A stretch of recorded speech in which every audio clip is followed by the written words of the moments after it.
एक ज़रा सी जगह मिल जाए बस।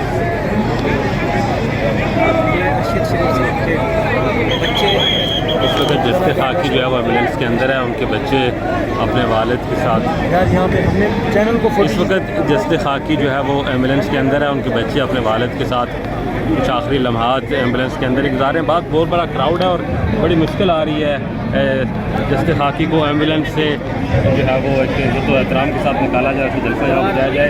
क्राउड है जो टूट पड़ा है एम्बुलेंस पे, मुश्किलात है काफ़ी ज़्यादा, लेकिन अभी तक जो है वो जस्ते खाकी एम्बुलेंस के अंदर है।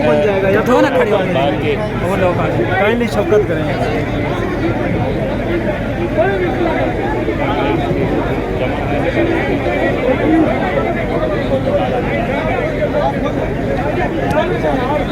चाचू चैनल